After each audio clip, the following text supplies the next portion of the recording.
जब हर्षोन्मत्त वानरों का तुमुलनाद सुनकर रावण को आश्चर्य हुआ और आशंका ने उसे आ घेरा। उसने तत्काल मंत्रियों से कहा, वानर सेना में इतना उत्साह कैसे आ गया? मेघनाथ ने तो राम और लक्ष्मण का वध कर दिया था। शीघ्र पता लगाकर बताओ इसका क्या कारण है। कहीं भरत तो अयोध्या से विशाल सेना लेकर नहीं आ गया?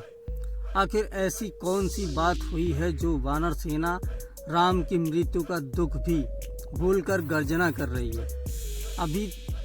तभी एक गुप्तचर ने आकर सूचना दी कि राम और लक्ष्मण मरे नहीं हैं, वे नागपाश से मुक्त होकर युद्ध की तैयारी कर रहे हैं। यह सुनते ही रावण का मुख फीका पड़ गया। उसने क्रोधित होकर पराक्रमी धूम्राज को आज्ञा दी, हे वीरश्रेष्ठ धूम्राज, तुमने अब तक अनेक बार अद्भुत पराक्रम प्रदर्शित किया है। तुम सहस्त्रों वीरों को अकेले मार सकते हो। एक विशाल सेना लेकर जाओ और राम लक्ष्मण सहित शत्रु सेना का वध करो। रावण की आज्ञा पाते ही शूल, गदा, तोमर, भाले, पट्टीस आदि शस्त्रों से युक्त राक्षसों की विशाल सेना लेकर धूम्राज रणभूमि में जा पहुंचा। इस विशाल वाहिनी को देखकर वानर सेना घोर गर्जना करती हुई उस पर टूट पड़ी। धूम्राज कंकड़ पत्थरों वाले तीक्ष्ण बाणों से वानरों को घायल करने लगा। वे भी राक्षसों के वार बचाकर बड़े बड़े शिलाखंड ले आकाश में उड़कर उन पर फेंकने लगे। आकाश को उद्धत राक्षसी सेना को अपने प्राण बचाने कठिन हो गए। फिर भी राक्षस सेना का एक भाग अपने प्राणों की चिंता न करके बाणों, त्रिशूलों आदि से वानरों को लहू बहा रहा था। चारों ओर से रक्त की नदियां बहने लगी। जिधर देखो उधर ही राक्षसों और वानरों के रुंड मुंड दिखाई देते थे। कानों के पर्दों को फाड़ने वाली चित्कार और हाहाकार सुनाई दे रहा था।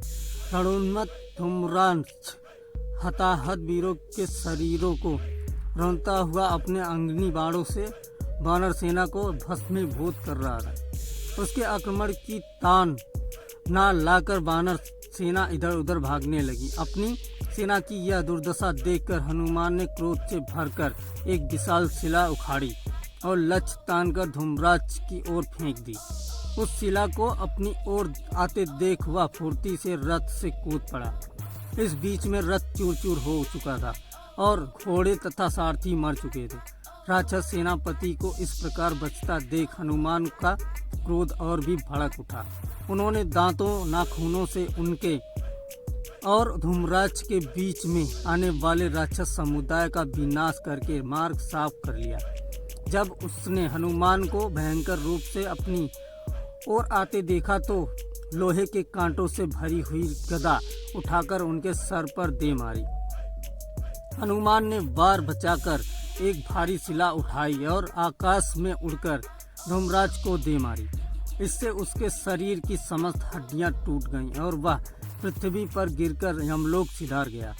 उसके मरते ही राक्षस भी भाग छूटे। रावण ने जब धूम्राज की मृत्यु का समाचार सुना तो वह क्रोध से पागल हो गया। उसके नेत्रों से चिंगारियां निकलने लगी।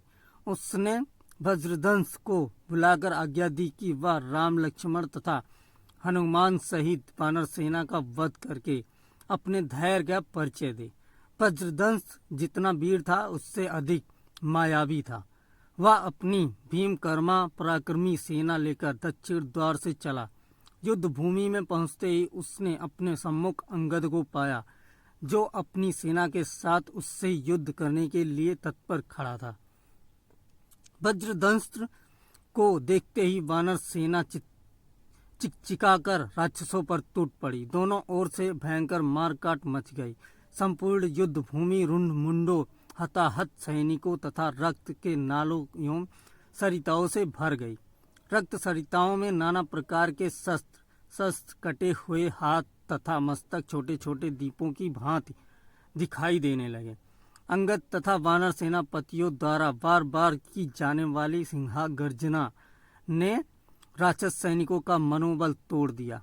जब उन्हें अपने चारों ओर राक्षसों के कटे हुए अंग दिखाई देने लगे तो वह अपने प्राणों के मोह से रणभूमि से पलायन करने लगे। अपनी सेना को मरते कटते और कायरों की तरह भागते देख वज्रदंत दुगने पराक्रम और क्रोध से युद्ध करने लगा। उसने तीक्ष्णतर बाणों का प्रयोग करके वानरों को घायल करना आरंभ कर दिया। क्रोध वज्रदंत के भयानक आक्रमण से पीड़ित होकर वानर सेना भी इधर उधर छिपने लगी। उनकी यह दशा देखकर अंगद ने उस राक्षस सेनापति को ललकारा, वज्रदंत, तूने बहुत मार काट कर ली, तेरा अंत समय आ गया है। अब मैं तुझे धूम्राक्ष के पास भेजता हूँ। यह कहकर अंगद उससे जाकर भिड़ गए। दोनों महान योद्धा मस्त हाथियों की भांति एक दूसरे पर प्रहार करने लगे। दोनों ही रक्त से लथपथ हो गए। फिर अवसर पाकर अंगद ने तलवार से वज्रदंत का सिर काट डाला। अपने सेनापति के मरते ही राक्षस सेना मैदान से भाग खड़ी हुई।